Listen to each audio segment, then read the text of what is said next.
Hola querida comunidad de Sana Corazón, te saluda Maru Bustos con el gusto de siempre y la gratitud de compartir los siguientes minutos contigo. Quiero hablarte de algo muy importante. Quiero que escuches esta historia que tocó mucho mi corazón. Se llama La Ciudad de los Pozos. Dice, esta ciudad no estaba habitada por personas como todas las demás ciudades del planeta. Esta ciudad estaba habitada por pozos vivientes, pero pozos al fin.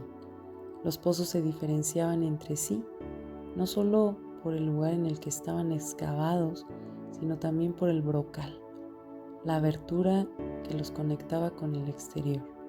Había pozos pudientes y ostentosos con brocales de mármol y de metales preciosos, pozos humildes de ladrillo y madera, y algunos otros más pobres, con simples agujeros pelados que se abrían en la tierra. La comunicación entre los habitantes de la ciudad era de brocal a brocal y las noticias cundían rápidamente de punta a punta del poblado. Un día llegó a la ciudad una moda que seguramente había nacido en algún pueblito humano. La idea señalaba que todo ser viviente que se precie debía cuidar mucho más lo interior que lo exterior. Lo importante no es lo superficial, sino el contenido. Y así fue como los pozos empezaron a llenarse de cosas. Algunos se llenaban de cosas, monedas, de oro, piedras preciosas. Otros más prácticos se llenaron de electrodomésticos y aparatos mecánicos. Algunos más optaron por el arte y fueron llenándose de pinturas, pianos de cola y sofisticadas esculturas posmodernas. Finalmente los intelectuales se llenaron de libros, de manifiestos ideológicos, de revistas especializadas. Pasó el tiempo. La mayoría de los pozos se llenaron a tal punto que no pudieron incorporar nada más. Los pozos no eran todos iguales, así que, si bien algunos se conformaron, hubo otros que pensaron que debían hacer algo para seguir metiendo cosas en su interior. Algunos de ellos fue el primero que en lugar de apretar el contenido se le ocurrió aumentar su capacidad ensanchándose. No pasó mucho tiempo antes de que la idea fuera imitada. Todos los pozos gastaban gran parte de sus energías en ensancharse para poder hacer más espacio en su interior. Un pozo, pequeño y alejado del centro de la ciudad, empezó a ver a sus camaradas ensanchándose desmedidamente. Él pensó que si seguían hinchándose de tal manera, pronto se confundirían los bordes y cada uno perdería su identidad. Quizá a partir de esta idea se le ocurrió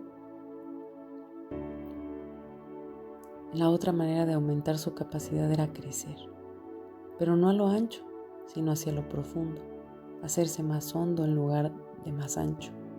Pronto se dio cuenta que todo lo que tenía dentro de él le imposibilitaba la tarea de profundizar. Si quería ser más profundo, debía vaciarse de todo contenido.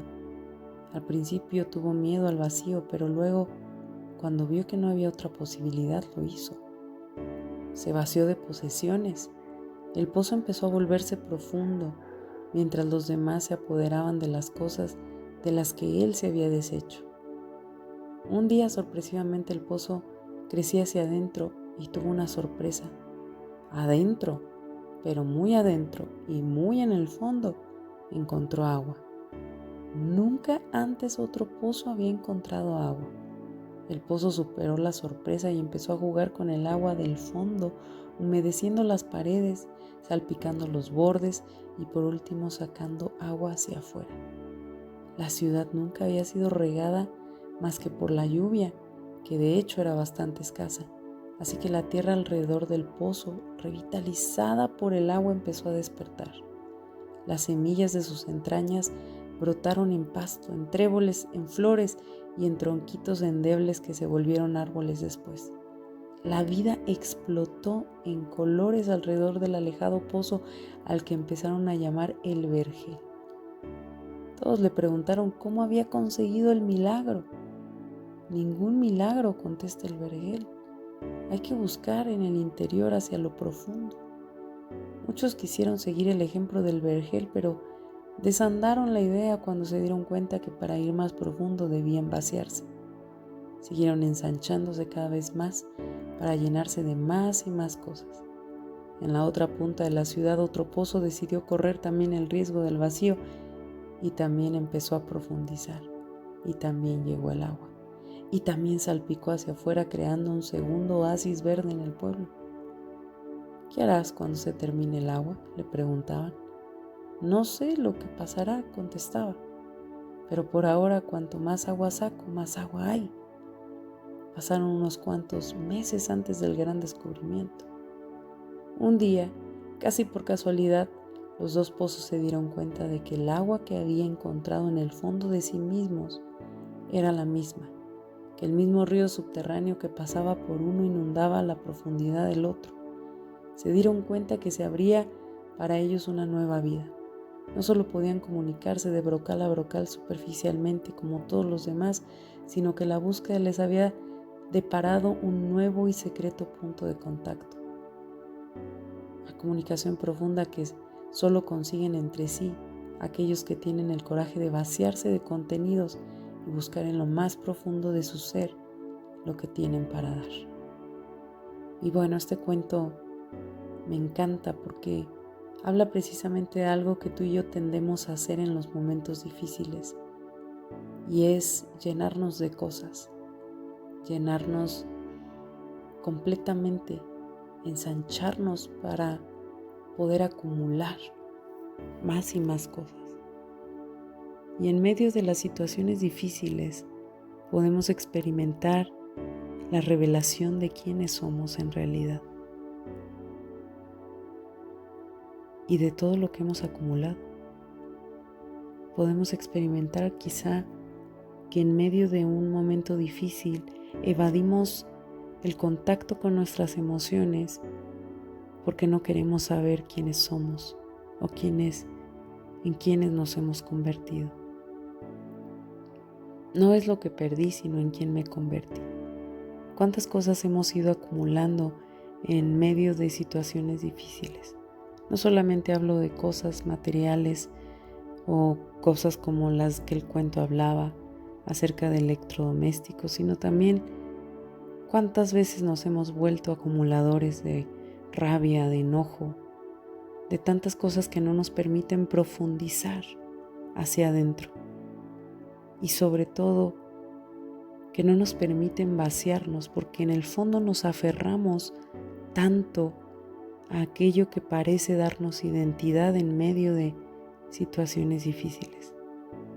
Cuando experimentamos la pérdida de un ser querido, cuando experimentamos la pérdida del empleo que por años ha definido quiénes somos, cuando experimentamos este remover en nuestros pensamientos, en nuestra percepción del mundo, nos vemos expuestos.